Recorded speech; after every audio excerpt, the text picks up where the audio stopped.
CVille Show, good Tuesday afternoon to you. Thank you kindly for joining us. A pleasure to connect with you through this network, live on all social channels, archived wherever you get your social media, and of course on ilovecville.com. If you missed the Jerry and Jerry Show, a program that spotlights Jerry Hootie Ratcliffe, who's got 4 decades plus of covering the Atlantic Coast Conference, that show will be up on wherever you get your podcast and on ilovecville.com later today. It was our second iteration of the Jerry and Jerry Show, and it was fabulous.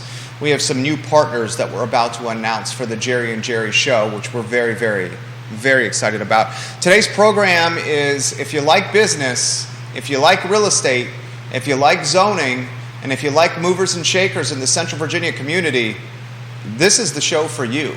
Passions of mine include the topics I just mentioned. Small business owner 3 times over. One of those businesses, a brand to brand, a brand management business, where we hear the good, the bad, and the ugly of 107 active clients on our roster as of this morning. It's the confessional, running an advertising agency, the confessional of small and mid-cap and large-cap businesses. We hear it, and we maintain anonymity, and when clients say don't mention anything to other people about this, we protect their information as if it was our personal information and our personal finance information. We're a vault. But being the confessional of small and mid-cap businesses like we are, we get a lot of lowdown that we pass along on this show when given the green light. And a lot of times you'll see developers and entrepreneurs and stakeholders and heavy hitters and elected officials in this community say, Jerry, you got this following. I want you to put this information out there for us. Don't attribute it to us, but the community needs to know about it. And today's show embodies that mindset. And you'll see in a matter of moments what I'm going to talk about. I want to talk a macro story briefly because I think this story is going to have some impacts in Central Virginia. Regional banks are sliding today after the Minneapolis Federal Reserve president favors getting tougher on regional banks.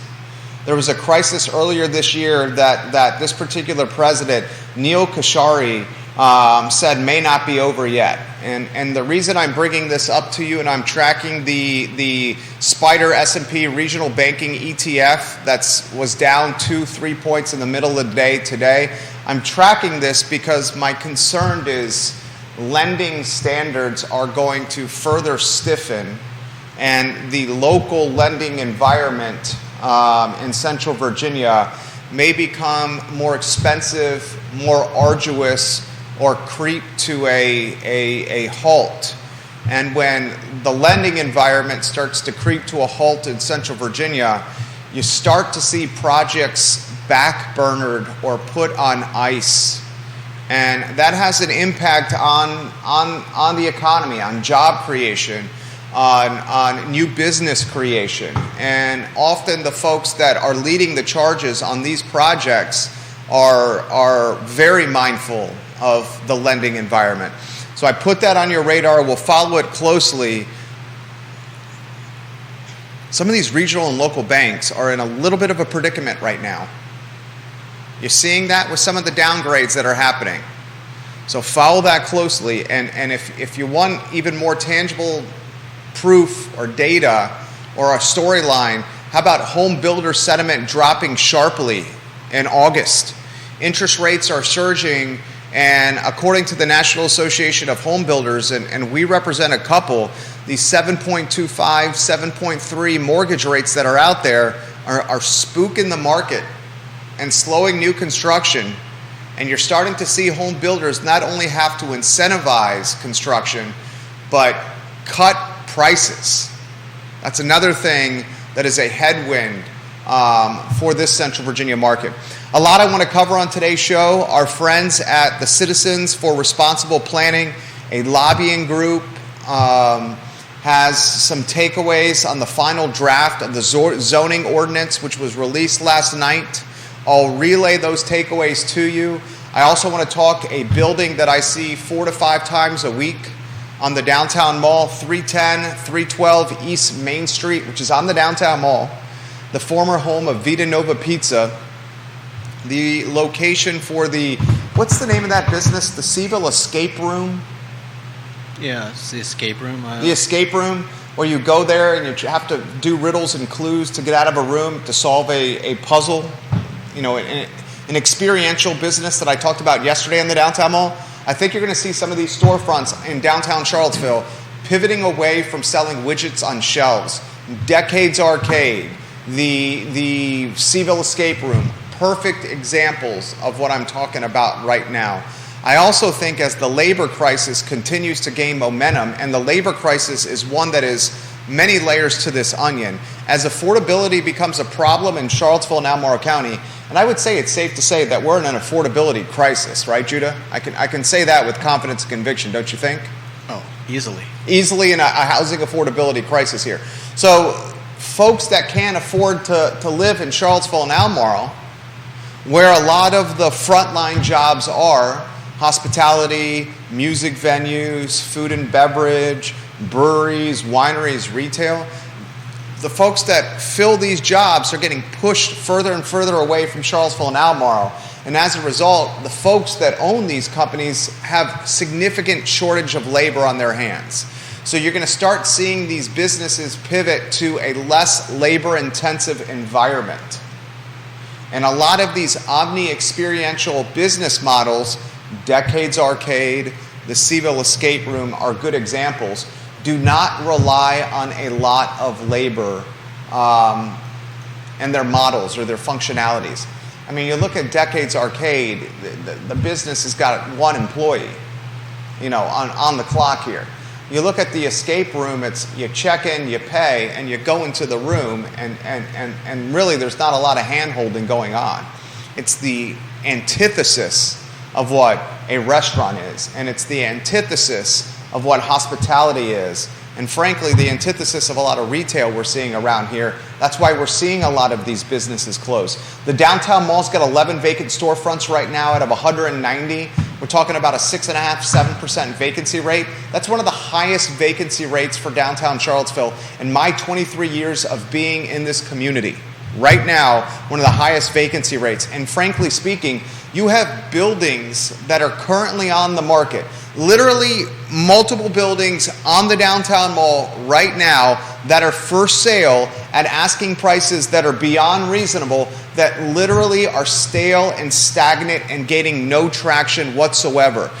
Deep Throat, I enjoyed conversating with you yesterday. It was truly just refreshing conversation, dude. I sincerely mean that. Spent a couple hours talking to Anonymous at the end of the day yesterday and just talking shop. Dude knows what's up when it comes to zoning and real estate and business in this area. He sends a DM, Deep Throat does, and he says, Jerry, you're talking 310 and 312 East Main Street? That's the building that used to hold Vita Nova Pizza before Vita Nova Pizza moved to the old Impeccable Pig retail location. That's the building that holds the CVille Escape Room. That's the building, Judah, that is next door to the former hardware store restaurant. Yeah. Literally right next door. The building that's sandwiched in between the CVille Weekly offices and the hardware store. This building has an asking price of $2,750,000. We're talking 22,872 square feet. I'll DM you a link, Judah. Let me DM you a link right now. Check your Facebook inbox if you could, sir.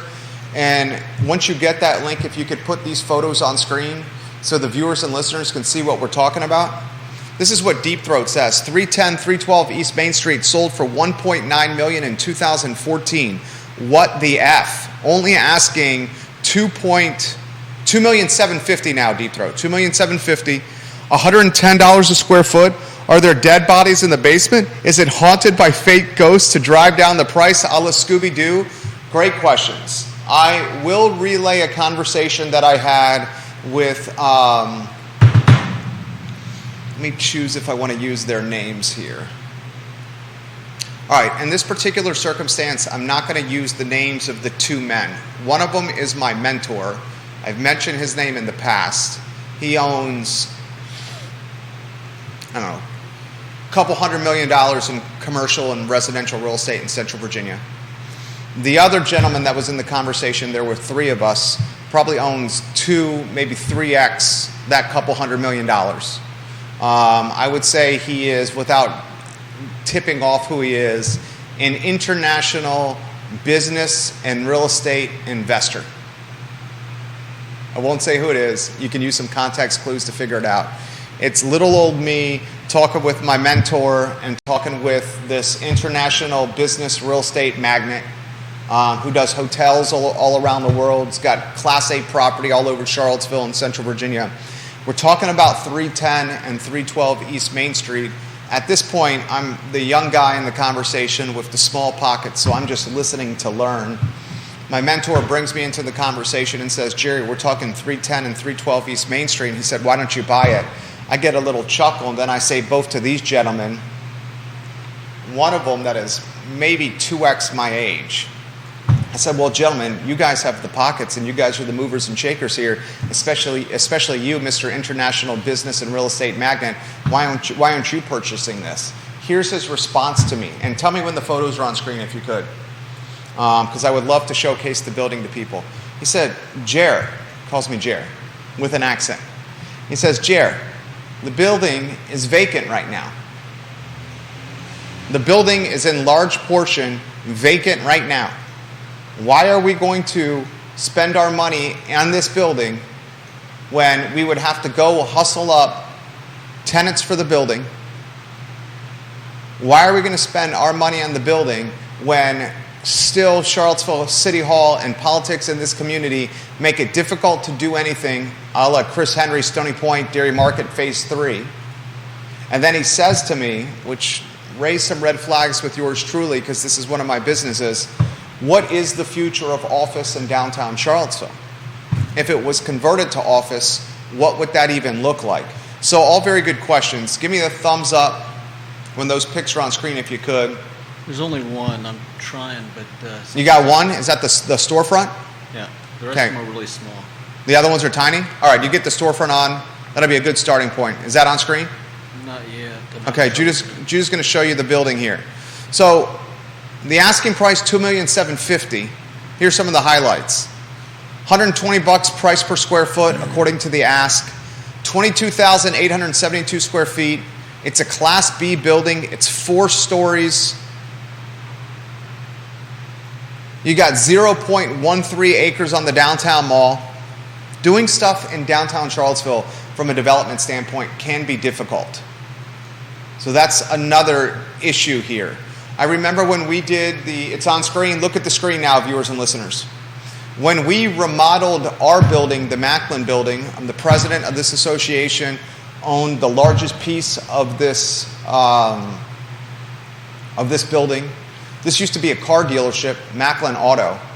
If you look at the Macklin building on Market Street, we're the only building on Market Street that has courtyards. All the other buildings come right up to the sidewalk on Market Street. The Macklin building has 2 courtyards, one where the I Love CVille studio is located and one where the spectacle shop is located, John Bright's business. Those 2 courtyards were the auto, what's the phrase? Is it auto bays? When a car pulls into like a mechanic shop or a dealership and they pull into to have work done, that's an auto bay, right? Yeah. Where then the car gets lifted once it pulls in. The 2 courtyards, when Henry Macklin owned this building and was running Macklin Auto out of here, the 2 courtyards were where the cars were serviced. He was running a mechanic shop and a car dealership out of here. You see a lot of car dealerships have a service department, right? Same concept. 1982, he converts the building to a mixed-use residential and commercial building, which is what it is now. But before he made that conversion and condoed this building, he had auto bays here. So automobiles would pull into these courtyards. They literally would get serviced where I'm sitting right now in the I Love CVille studio. They get put on a lift. The mechanics would service them. The showroom was the area in the middle of the 2 courtyards. The cars would pull out the back of the building.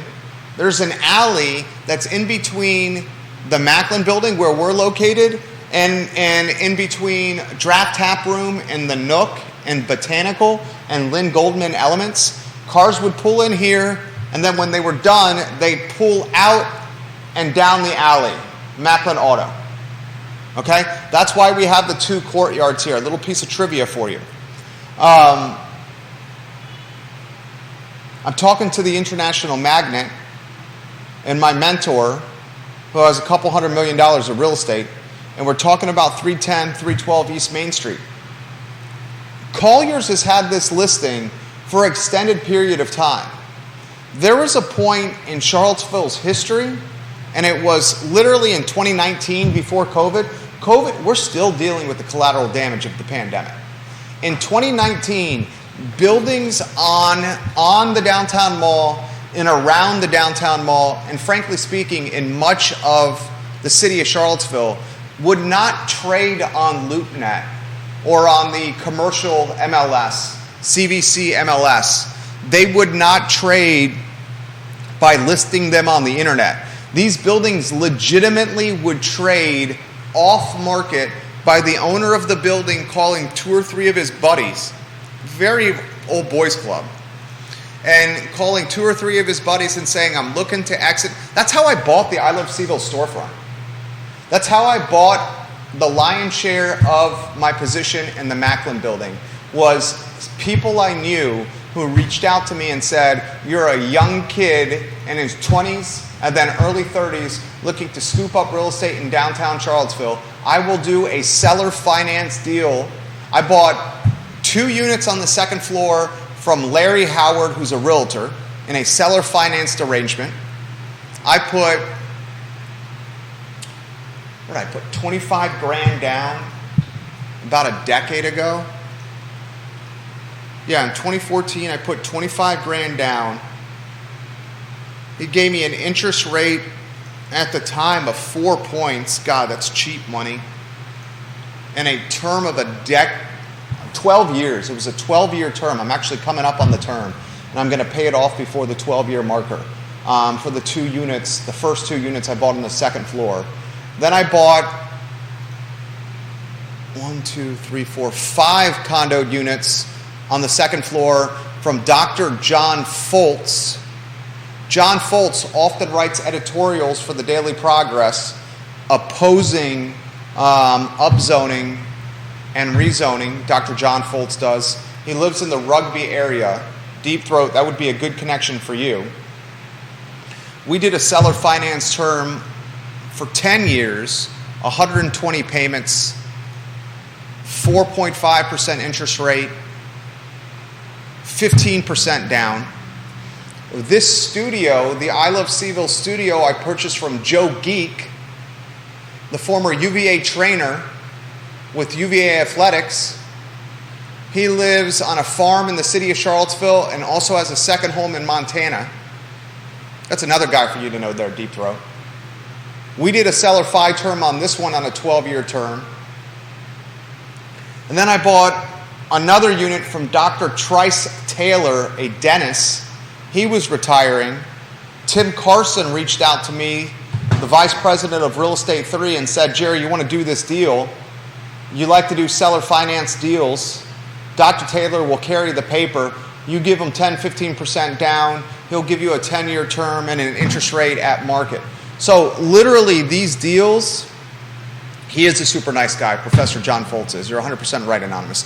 These deals were done before the pandemic with yours truly in off-market fashion, where it was an old boys club of someone calling, often the unit owner or a representative of the owner saying, hey, are you interested in buying? And I represented myself in all these transactions, which was even more advantageous for the seller because the seller was saving 3 points in real estate commission with me not having buyer representation. I've done 13 deals without representation over the last 23 years here in Charlottesville. The reason I'm bringing this information to you, or passing it along to you, is the network before COVID for commercial real estate in particular in the Charlottesville, hell, even Albemarle County. Before COVID, Charlottesville and Albemarle County, these deals with Corin Capshaw, with Ollie Kootner, with Ludwig Kootner, with Bill Nitchman, with Alan Kajin, with Joe Geek, with the Charlie Lewis family. These deals were transactions that never got listed in an actual MLS. They were trading with conversation over cigars and beers and bourbons with dudes, literally, old boys club. Since the pandemic, since COVID hit, since office got a little bit of exposure, since lending environment got way more expensive. I mean, if you're trying to get a loan from a bank on a commercial project, I'm working, and I'm not passing along too much information here. And this is common knowledge, so this is not me speaking out of turn in any capacity. But if you want to get a loan from a local bank to do some kind of development right now, common knowledge, just do a little bit of research. You're looking at an interest rate about 10 points. 10 percentage points the interest rate. And find a bank, there are banks out there that will finance deals. There are banks out there. Virginia National Bank will finance your deal, but the lending environment's gotten difficult. And 10 points ain't cheap money. And the regional banks, that's why I led the program with this, Judah. This will be something that I ask Alex Urpí about this. In fact, the finance guys that are watching this program, I'm curious of your take on this here. We're seeing home builder sentiment drop to 50 this month, a drop of 6 points according to the National Association of Home Builders. We're seeing multiple members of the Fed saying that regional banks have exposure and we should regulate these banks even more so we don't have a crisis on our hands. We're seeing Fitch warning that downgrades are coming across a dozen banks, including JP Morgan Chase. So there's tremendous headwinds for regional and local banks on the horizon. So what does that mean? What do these headwinds mean? Okay, I'll talk about it in very simplistic terms. Development's expensive. Because development's expensive, people are considering whether to do it or not. Buildings are sitting stagnant.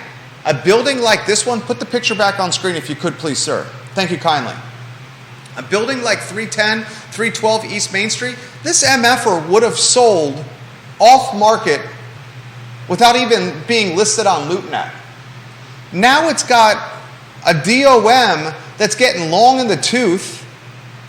It's got a sign, a for sale sign on its storefront that's getting faded by the summer Commonwealth hot sun. Literally, the Collier sign is being faded. You got tenants that are vacating the building, so now it's sitting empty. The carrying cost is becoming burdensome for the owners.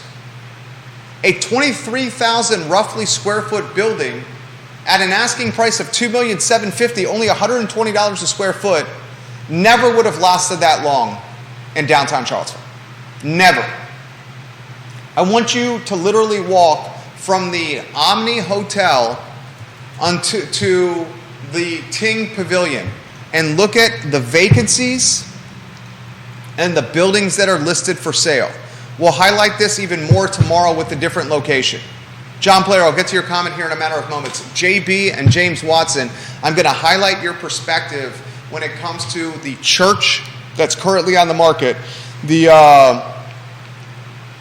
former Music Resource Center. I thought you and James Watson were all over this, completely on point with why this building's still for sale. The stakeholders and the heavy hitters with the deep pockets, and I've rattled off a few, and they listen to the show. Mr. Kajin, you listen to the program. Kootners, we talk about the show when I see you. Mr. Nitchman, I try to run into you as much as possible. I know you listen to the show. The Charlie Lewis family, we know you guys listen to the show. Coach Geek, Mr. Geek, we respect you. We're grateful for you listening to the show. These 50, 100, 200, 250, 500, 600 millionaires that are listening to this talk show, they all have a lot of things in common besides extremely deep pockets. They're not getting any younger. And their affinity and appetite for risk and taking on new projects, when the headwinds are expensive debt service, when the headwinds are some exposure for office moving forward, when the headwinds are the political climate that is Charlottesville City Hall, when the headwinds are maybe safety, panhandling, and homelessness on the downtown mall, these deep-pocketed individuals don't have the same affinity for risk as they did before COVID or maybe a decade ago when they were 10 years younger. So that leaves opportunity for the next generation of stakeholders, portfolio keepers and holders, real estate, commercial, heavy hitters. Core Real Estate, Baldwin at Core. Look at what he's doing. He did the Water Street condo complex across from C&O Restaurant, a beautiful building. He's a guy to keep an eye on. This name came up yesterday over drinks. Martin Klingel, a guy who has a REIT, who has skin in the game still in Charlottesville, despite living in California. A younger guy to keep an eye on. I think what Alan Taylor and Corin are doing at Riverbend should be applauded. Corin and Alan, behind the scenes, very low-key, very DL, are moving and shaking and making some serious acquisition and some serious development projects here. I think friend of the program, Johnny Pritzloff, is a guy to watch out for. A commercial broker that has connections, that is making bank, that is now just not doing commercial deals for clients, but commercial deals for himself. You're seeing the next era or the next iteration of stakeholders coming to market and taking advantage of opportunity, because the older era, the OG, is saying no because their appetite for risk is not there, much of that due to age. Okay? And as the lending environment becomes more expensive, folks like that younger generation are just going to use the connections they have with deep-pocketed folks to finance their deals in seller finance capacities like I outlined at the start of the show. The seller finance mechanism is how many of these buildings trade. And 310, 312 East Main Street, it looks like an opportunity for someone to come in and lowball. Maybe you chop, we were talking about this last night, 20% off the ask and see how they respond. You come in at a 2.4. You come in at a 2, hell, I would come in at a 2.250, $2,250,000, and see if you can get a counter offer. And if you get a counter offer, you got folks that are willing to play ball. But I'm telling you right now, the debt service and the carrying cost of this building that's sitting vacant right now is not cheap. It is not cheap at all. Comments are coming in fast and furious right now. This is from John Blair on LinkedIn. Jerry, I'm curious about your thoughts on the following. Do prospective property owners really want an elevator in such a short building? In my experience, elevators can be an absolute pain and expensive. Did you believe that could be a problem in moving the property? I always love your thoughts on real estate. John, I can't believe you're bringing this up. Literally, the Macklin building, the building that I'm the president of, that has an elevator in it. It's a 3-story elevator. Judah, can we go to the 2-shot? Tell me when we're on a 2-shot. What's going on with the elevator in the Macklin building right now? Well, it seems to be out of order. It's out of order. His comment is, are you Nostradamus, John Blair? Legitimately. The elevator in the Macklin building, a 3-story building, is out of order right now. Do you know what the cost is to replace an elevator?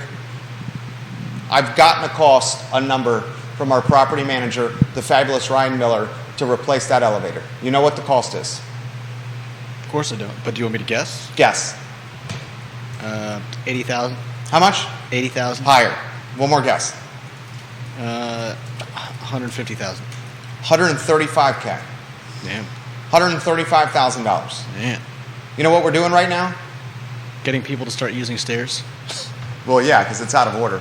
But we're keeping the coffers deep for a replacement. Yeah. $135.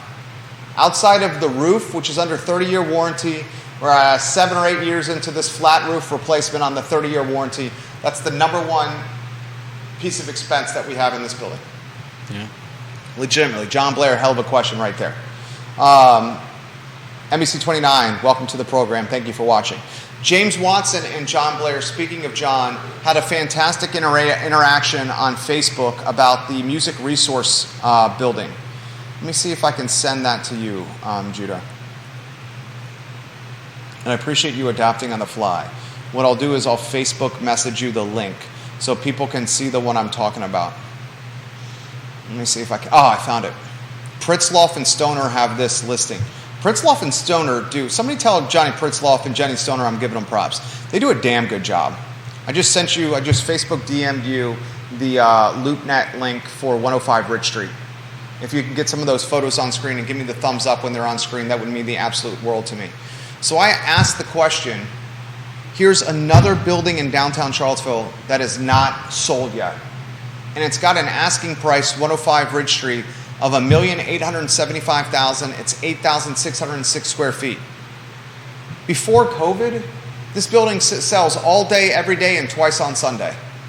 Before COVID, 310 and 312 East Main Street sells all day, every day, and twice on Sunday. This building ain't moving. Blair and Watson have a fantastic common interaction.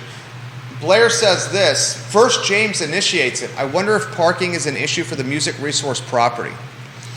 John Blair says, I have the same thought. Looking at City Code Section 34-984, an assembly use requires one space provided for each of 6 seats. I know that a church is currently using the space, but I believe they only use it for a couple of hours each Sunday, and that is when the lighting supply store next door is closed. I'm assuming they have a shared parking agreement there. Restaurants require one space per 250 square feet of eating. My guess is that the property will be a hard spot to sell unless it can be combined with the bus station property next door. If such an assemblage could be executed, you have a great corner property, John Blair. James responds to that. James is a smart dude. He says, agreed. It's a great building along with the Greyhound portion. Lots of history there. However, despite hundreds of vehicles passing every day, I would bet you 10,000 plus vehicles pass that church every day. James says, despite hundreds of vehicles passing every day, I think it's kind of a hard sell for anyone who would want to open anything there that would need to accommodate continual parking. I'm not sure anybody would spend the money either to build some type of concrete parking structure on the side, rear of the site. It's kind of an awkward site, yet it has great buildings and a lot of exposure for traffic and pedestrian.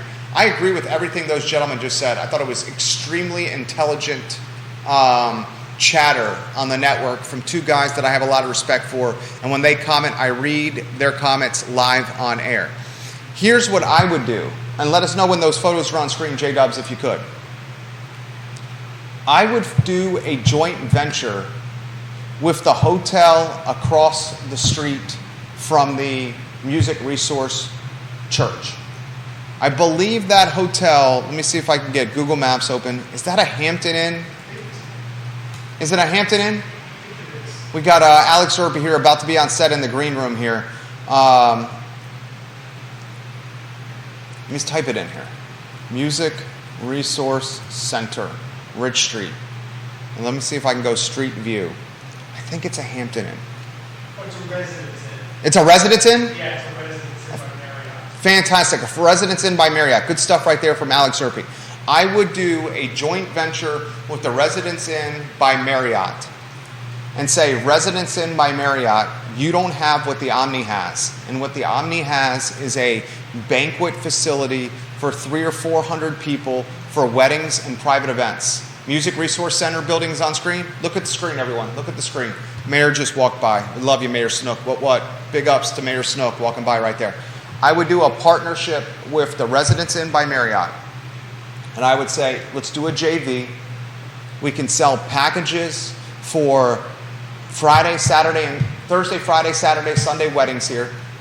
Have the guests park at the hotel, incentivize them to rent rooms at the hotel, and then walk across the street for the event, whether it's a wedding, a rehearsal dinner, some kind of get-together, whatever you want to call it. Use the parking with the Residence Inn by Marriott, have the event at the old Music Resource Center, charge a price point that is market, and then both entities win. The Residence Inn by Marriott, and whoever buys this $1,875,000 listed building, 8,600 square feet, 105 Bridge Street. That's what I would do. It solves the parking problem. You can park in our hotel parking lot, rent the rooms from us, use our bar, walk across the street to the church, hold your events there, and the after party can be anywhere on the downtown mall or anywhere on Midtown. That would not be a difficult partnership to explain to people. Viewers and listeners, what do you think here? Comments coming in fast and furious. Alex Urpí, if we'll get you on set, the lending environment is something I want to talk about with you. This is coming from Deep Throat. The fear about the regional banks are the following. They are upside down on rates. What they need to pay on deposits has jumped, and they are sitting on assets they originated at lower rates. CRE exposure. Outside the top 25 banks, something like 30% of the asset side of the balance sheet is CRE exposure. And people are rightly worried about whether a lot of commercial buildings are stranded assets. From BBRG, the dollar volume of new commercial property loans by investor-driven lenders, such as private equity and debt funds, tumbled 60% in the second quarter from a year earlier, the Mortgage Bankers Association reported Tuesday. Bank originations slid 69%, according to the data, which includes multifamily financing, which Deep Throat says is your point that you're making now, Jerry. I'm going to put this in simple terms, and then let's weave Alex Urpí in on a 3-shot. Dylan's Rule, thank you for the retweet. I got the Richmond Times-Dispatch watching us as well. James Watson, I'll get to your comments. Same with you, Bill McChesney. Kevin Yancey, I'll get to your comments as well. Put them in the feed, put them in the feed, put them in the feed. Here's what Deep Throat is saying in very simplistic terms. Loans that were originated with banks before the pandemic were done in a very different ecosystem. And those loans were done at interest rate structures and at terms that would never be offered today. And they're done on buildings that are way more vacant today than when those loans and those financing mechanisms were initiated or originated before the pandemic. So you take a building, and the building was purchased by the next generation of stakeholders of property in Charlottesville and Almar. And either a guy or a gal or a group of guys and gals goes into a bank and they get a loan. And this loan is at, call it a 5 clip, a 6% clip, something like that. And it's got a refinancing every 3, every 2, every 3, every 5 years. We're going to refinance it to get it to market standards. A lot of those refinancings are happening now. And the people that own these buildings are going from what was a 100% occupied building to a building that might be 70% occupied. And they're going to the bank because the bank forces them to refinance and get things to market. And they're going to the bank with a 5% interest rate, and the bank's going to say, now it's 10. Yeah. And the bank is going to say the lending environment's completely different. Oh, by the way, the appraised value on your building has dropped 15%, and your rent rolls on your building are down 25%. And now you're going to have to come up with 2x the monthly payment. And what are you going to do? That's what's literally happening right now, and I'm not trying to gloom and doom anyone. Judah Wickower, are we 3-shotting? There's a 2-shot for you. Alex Urpí's on screen. You looking tan? You looking dapper? Thank you. My friend, anywhere you want to go on this topic? No, it's exactly what you're saying. It's a challenging environment, and we had talked about this earlier this year, that even though those 3 regional banks at the beginning of the year had their own issues when they went under, this is not an environment that is conducive to bank lending. Banks make money when they can borrow at lower rates and lend at higher ones. When the yield curve is inverted as it is now, that means basically long-term interest rates, ironically, are lower than short-term interest rates. It makes it a very difficult environment for banks to make money, which means they now need to be more cautious, which means they are going to be more careful when they lend. And when, like you said, when they refinance, they're not going to take a loss. Because when they have to go and if they have to go and borrow or look at their reserves, they're they're not going to take a loss to maintain your old 5% interest rate. They're going to hit you with the interest rate that covers what their borrowing costs are plus the risk premium that you are as an individual or as a corporation with this building, with whatever rent situation you're looking at. Alex Urpí is the CEO of Emergent Financial Services. Comments are coming in fast and furious. James Watson says, $120 per square foot seems like a good deal. You cannot build new commercial property for that amount. Not that I have anything close to that. He's talking about 310, 312 East Main Street, $2,750,000 building. He's 100% right. If you were going to build this brand new, that would be 3x the price. It would be pretty darn close to $10 million once you did land acquisition. You figure commercial development, call it $300 a foot. 22,872, and this is without the land acquisition. 22,872 times 300 is $6,861,600 without the land acquisition. Mm-hmm. We're talking about a building here, if you were to do this from scratch, would be flirting with $10 million. It's listed at $275, and they cannot move the building. It's speaking to where I think commercial real estate is. Let's go down that road. The issue is, as much as we are seeing some companies tell their people to get, you can no longer work from home, that doesn't change the fact that we are not in an environment where there is a lot of commercial real estate going on. We're not in an environment where you're going to start new storefronts.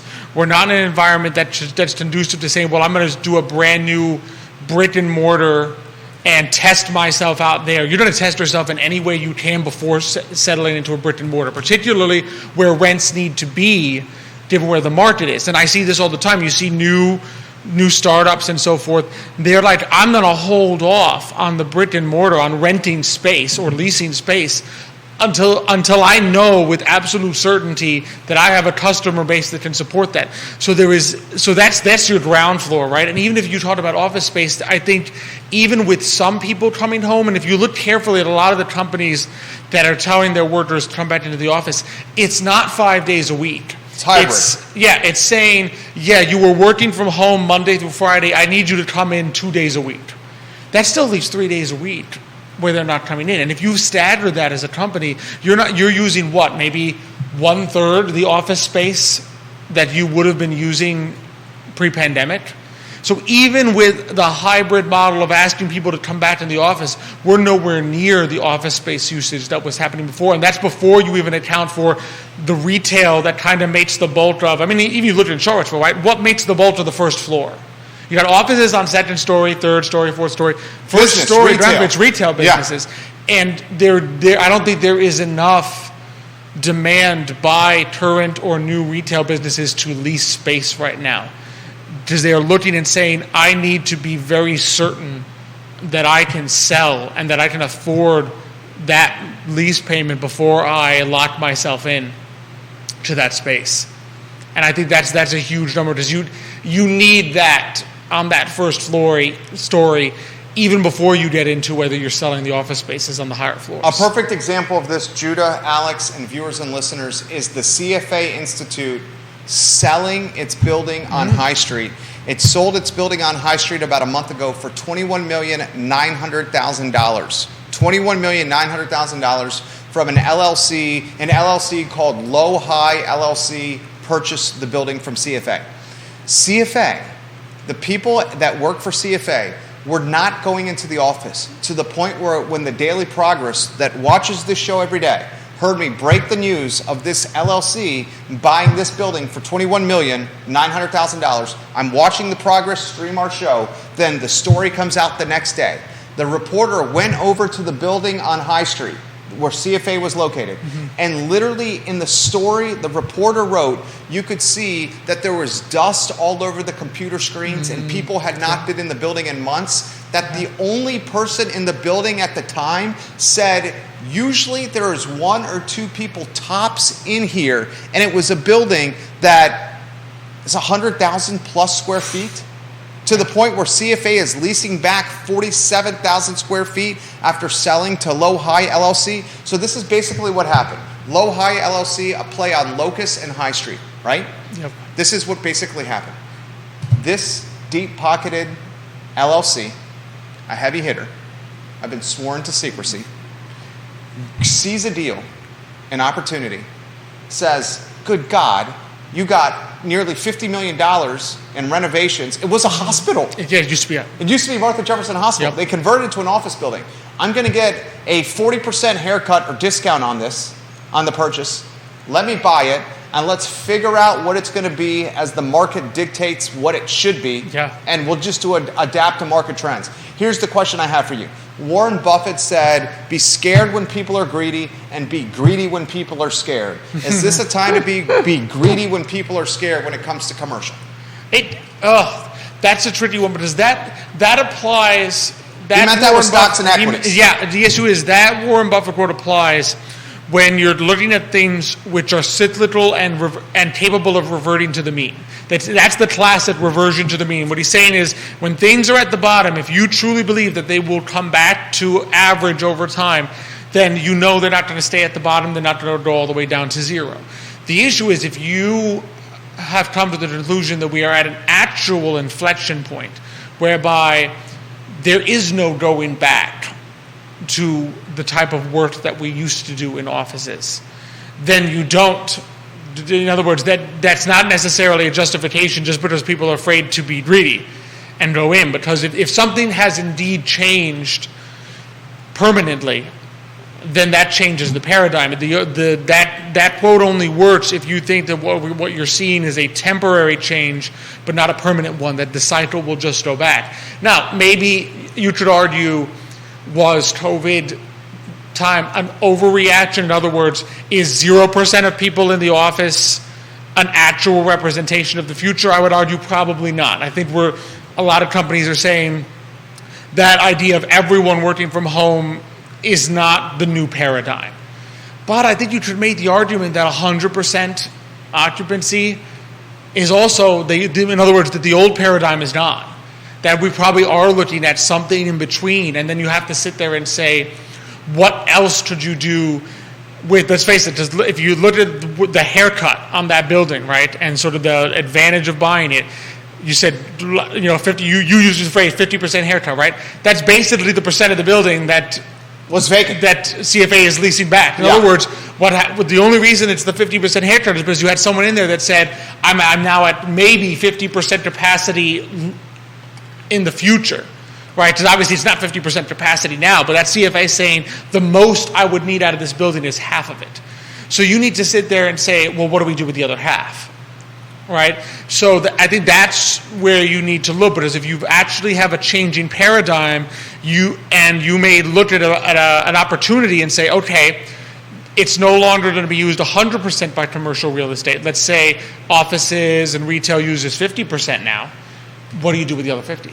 You need something. You need to do something with that, or else you're stuck with the new paradigm and don't know where to go with it. I love Alex Urpí, CEO of Emergent Financial Services, a name you can trust, Emergent Financial Services. We're going to continue the finance talk here with Alex Urpí, devil's advocate for the sake of the talk show. Yeah. A lot of the viewers that watch the show know that I'm in the executive office game. We do 24 executive offices for rent at price points that range from $700 to $1,200 a month. Mm-hmm. Joffrey Woodruff at the Code Building has got executive desk and executive offices for rent at a higher price point than that. Mm-hmm. I love when new executive office space comes to the market because it's often coming at price points that are higher than mine, which is just driving the price points across the entire stratosphere. Yeah. So this is what I found with the executive office space game that I've been in for a decade plus. Massage therapists, chiropractors, psychologists and therapists. It's things you need to come in for. Photographers, headshot photographers, Melody Robbins. Folks that do stretching, stretch lab. Folks that don't want clients visiting them at their house for safety concern. Divorce attorneys needing privacy. Not wanting to be seen in public talking to people because of the nature of divorce attorney. Yeah. Dentists. How does a dentist be done over AI? It can't. How's a chiropractor done via AI? Massage therapist being done via AI. How does a guy that shoots corporate trading videos do this with artificial intelligence or wearing goggles? Well, and the big difference, though, is each one of those is going to buy one office, a smaller space, maybe 2 or 3 offices. They're not coming in like some of the older corporations and saying, yep, I'll take 50 offices. Take a whole floor. I'll take the whole floor. None of them are going to take the whole floor. I mean, they might grow, maybe chiropractor grows that you get a whole floor, but to start with, they're going to be one office, maybe 2 to begin with. So it's a completely different paradigm. There are still those types of businesses that you need people to come in, but they're not anywhere near the scale of 50 cubicles in a floor. What is your take on these regional banks getting downgraded? What is your take on the impact over the last few days that Fitch Ratings has had? What is your take on another key Fed member saying, yeah, we have to these banks are in trouble? What's your take on this? I think it's the caution of looking at the entire regional banking sector and saying, look, we understand that Signature, SVB, they were doing they had some crypto stuff, they had some fishy stuff going on, right? And that led in many ways to their collapse. But that does not mean that the environment we are in is a healthy one for banks. In other words, 2 things can be true: that the banking sector on the smaller side is not in a healthy place. I mean, it may even be on the bigger side. I know the Fed director had even intimated the possibility of J.P. Morgan. He mentioned J.P. Morgan. He mentioned J.P. Morgan as a so it's looking and saying the banking sector can and that's the gold standard. Yeah, I mean, those are your big banks that normally when you look at which bank should I be worried about from an investment standpoint, you're like, well, let me just check on the regional banks, and I'm not going to bother checking the S&P 500 because they're all big ones. But what they're basically saying is that these 2 things can be true, that the bank failures earlier this year were specific to those banks, and that the banking sector is not in a healthy place given where interest rates are, which is not a shocker. I mean, when you raise interest rates as much as the Federal Reserve has raised interest rates, and when you look at the inflation numbers and say that they're not done yet, that is not a healthy scenario for banks. And I think we're beginning to see that reflected and saying, and sometimes it's not even a matter that what people need to get about banks sometimes, it's not a question of, is your balance sheet in a bad place, if that makes sense. In other words, a bank can be perfectly healthy in terms of having a lot of reserves, having a lot of smaller depositors, having 70% insured depositors versus 30% uninsured, having sweeps. A bank can have all those things in line, and yet if things go south, that can change on a dime. I mean, SVB lost Silicon Valley Bank basically got wiped out in a matter of hours. Before that, the previous fastest time that a bank's balance sheet had collapsed was like the 17 days it took Washington Mutual way back in 2008. So you're talking 17 days was the previous record for how fast a bank could just be wiped out, and it happened in a matter of hours. So we're in a new landscape in terms of that. And I think this is the rating agency saying, look, this is just not a healthy environment. It doesn't mean it needs to be a panic-inducing one, because as I always tell people, unless you're sitting there with more than $250,000 per depositor in your bank accounts and you're not participating in any kind of sweep program, then there's nothing for you to worry about. Like the clients at SVB had millions parked in individual bank accounts that were not being swept to other banks, right? In other words, that risk is not being sent around to numerous banks to keep the risk hedged, exactly. Yeah. It's just millions sitting there in one bank account. That's kind of on them. Yeah, it's idiotic. It's very foolish, right? The average person doesn't have that scenario, but that doesn't mean that the banking sector is in a healthy place, because this is just not an interest rate environment that is good for them. So we'll take it a step further here. That's what we try to do with the long form content. We have an opportunity to extrapolate the what ifs and what could happen because we don't have to go to commercial break. It's not a sound bite. I don't want to speak for you. I think the lending environment is going to get even more strict. You with me on that? Even more stringent, more difficult to get financing? I would imagine. Okay. I think so we know the lending environment's going to get more strict, more difficult to get money from banks.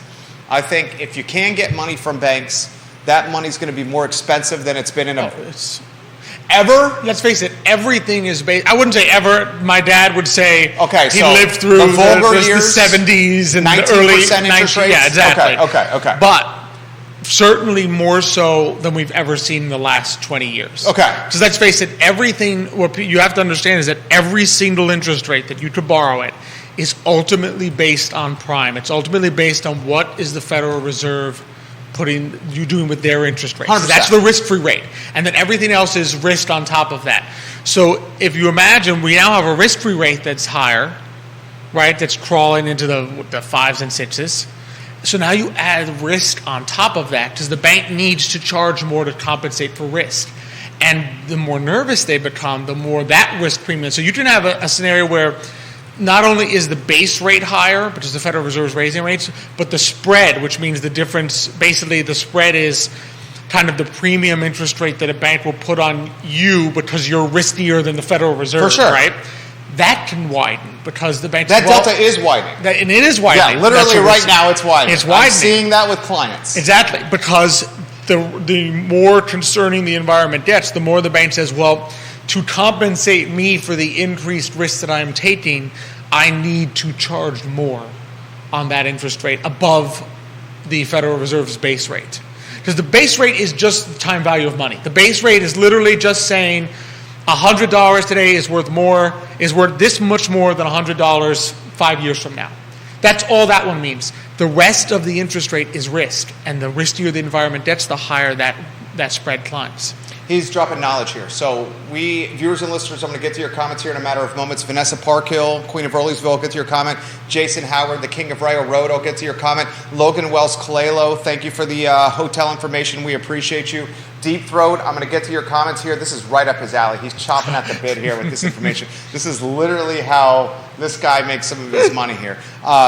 We know the lending environment's going to get tighter.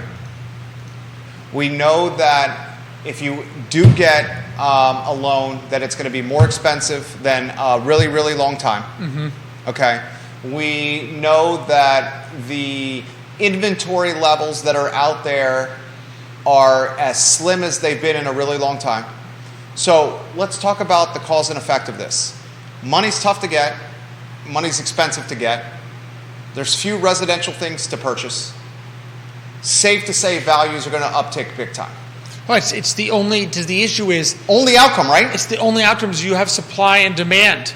So basically, I mean, everything works on supply and demand. And you see there on, especially I think what we're seeing is twofold. One, yes, has demand for homes decreased because of the higher interest rates, because of higher mortgage rates, right? Some, but it's still not at zero. There's still demand. It's that, well, especially just think about it. If you just got hired by UVA, your demand is one. It doesn't... It's 100%. It doesn't vacillate like maybe I'll just turn down this job offer because I don't want to pay the interest rate. Like, you calculated that when accepting the job. So your demand remains the same.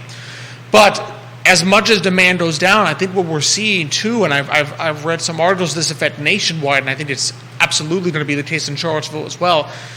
If you've got people who purchased in 2019, 2020, early 2021 at 2 3/4, you're looking 3%. At them. You're looking at them. They may sit there and say, yes, could I get, has my house appreciated 10, 20% in value? Yes. 85% over here. But does that equate to me wanting to sell and then have to go buy at a new place at 7%, there 8% mortgage rate? There it is. So the issue is you could be sitting on a beautiful gain and say, yeah, but I have to buy another house and live somewhere else when I sell. And so your sale, the quantity of supply is still somewhat restricted, despite the fact that you have increased prices because people are saying, but I have to find somewhere else to live when I sell this house. I think we can walk, and I say this for the sake of conversation here. I think we can legitimately walk after selling our house and paying the remaining balance. Remember, we did a 15-year on the house. Mm-hmm. I think we can legitimately walk with $830,000. $830,000. I pay off what's left. And then, I sell my house. I have $830,000 left. Legitimately. But now here's the question. But you run the numbers, though. I've run the numbers many times. But what I'm saying is when you run the numbers on because we cash want to flow, upgrade on what we're currently at. Yeah. And the upgrade on what we're currently at, because, my wife is in her 30s. I got a 5-year-old and an 8-month-old. This is not like we're downsizing, we're boomers here. Yeah. We still are in this, we're freaking Americans. Everyone wants something that's shinier and prettier and bigger and sexier. It may not always be the smart move to do. You take that chunk of money, A, what is there to buy? B, whatever you're looking at buying, if you want an upgrade, is going to be in the neighborhood of 2, 2.5, or 3. Mm-hmm. And then at the 7% rate, if you're putting 20% down, your monthly payment's going to be 3 or 4x than what it is. Yep, and that's the issue. Oftentimes it's not an appreciation asset problem; it's the cash flow problem. It's saying, yes, I can collect this nice capital gain, but can I afford the change in cash flow on a monthly basis? And do I want to do that? Do I want to do it? Do I want the stress? Yeah, exactly. Or do I hold on and risk that my capital gain changes in exchange for collecting right now the difference? Because, yes, the capital gain may go from, 85% gain to 70% gain. But if interest rates go in 2 years from 7 to 5, it might be more advantageous. Exactly. Yeah. And so you sit there and say it's a cash flow problem. Dude, and that's literally what we're talking about on our dinner table right now. You're giving me some financial advice as if I was a client here. What would you say? What would I say to do? You'd have to know the whole picture and say, can I afford the higher cash flow, and what's the risk there? Because a 2.75 on a 700 purchase with a 15-year term, when 20% was put down, that left a 15-year start of 70% times 700,000 times 20% is $140. So that means a starting point of 560. 560 over 15 on 2.75 with overpayments doesn't leave a whole lot left when something that's at $1.2 million to $1.3 million sales price. Yeah. And the question is, and dude, I'm telling you, this is exactly what I was talking about with the commercial. We bought in March of 2020 when people were scared shitless, literally terrifying. And I said to my wife, I said, we are going to be greedy when everyone else is terrified.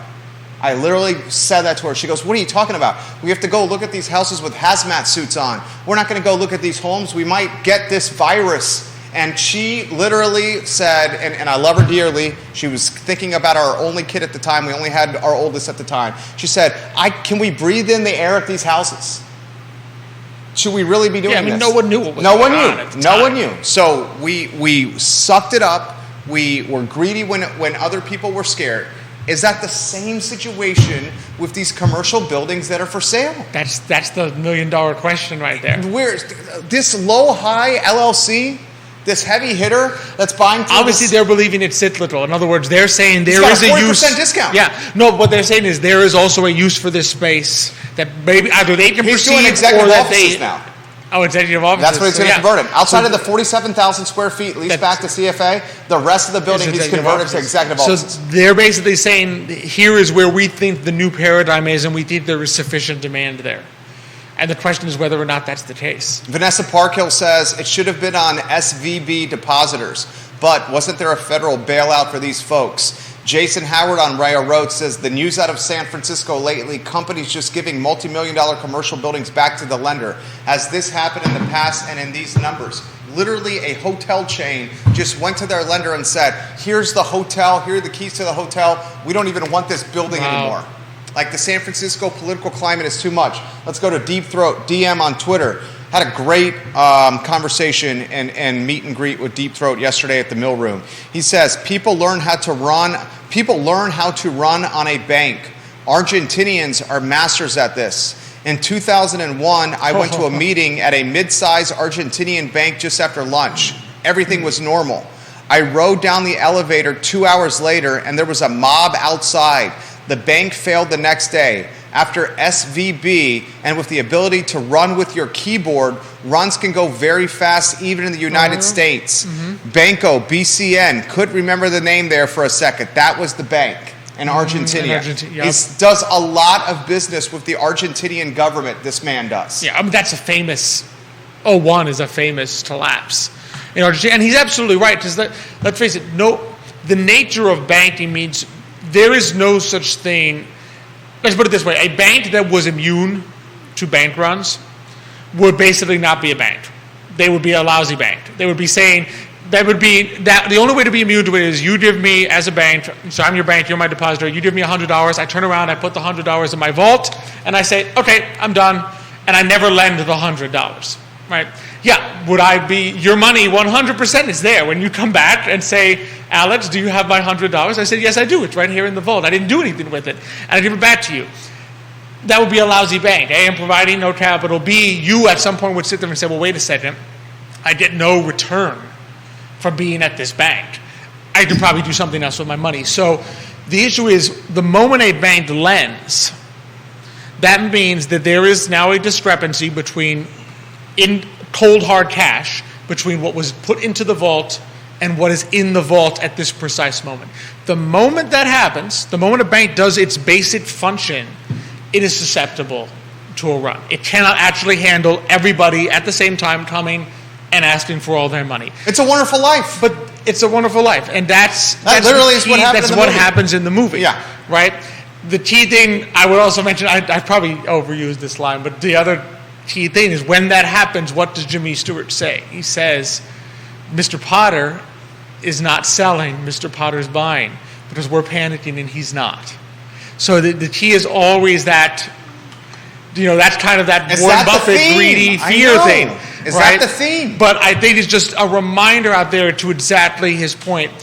In other words, a bank doesn't have to be doing anything wrong for it to be susceptible to a bank run, right? It just has to be operating as a bank. Someone go to the Music Resource Center, Deep Throat, we were talking about this yesterday. You go to the Music Resource Center listing broker at Stoner and Pritzloff. You go to the 310, 312 East Main Street on the Downtown Mall, listing brokers, Carolyn Shears, Bart McIntosh of Colliers. You go to the North Garden, the Crossroads store, where Dr. Ho's Humble Pie is located. Oh, okay. Okay? You go to, what was the other building we talked about yesterday? Let me see if I can find it here. We go to, I'm highlighting a commercial real estate that's on the market here. You go to the Fitzgerald Tire in Belmont that's listed for $1 million. Yeah. North Gardens Crossroads Shops, 6.2 million lists. Music Resource Center, the church, $1,875,000. You got the building on the Downtown Mall, $2,750,000. And you say to all of them, I'll make an offer to you, it's 30% below your ask. And I want a seller finance deal. These are my terms, a 10-year window, an interest rate, we'll call it, get aggressive, 7 or 8%. 7 or 8%, no prepayment penalty. You're going to carry the paper if you want this transaction. And I would bet you half of those people respond to your 35% off initial start. That's how, I don't want to use the word desperate, but concern, because what breeds concern is tens of thousands of dollars a month in debt service and carrying costs. That's exactly what it is. That will get folks, if it happens months after months after months, ready to make a deal. And that's how I got a large portion of the Macklin building. Today, Manana, Thursday at 10:15 a.m. Alex Urpí, what you guys got on the docket? Got a couple people coming in. So Jill Trishman-March, she's the executive director of the Botanical Garden of the Piedmont. Going to be coming by. I just talked about that. We got Lee Hartman from Bluestone Vineyard. Oh. And then Matthias Yohn going to be coming back for our monthly meetings with him, just talking about Charlottesville, what we got out there.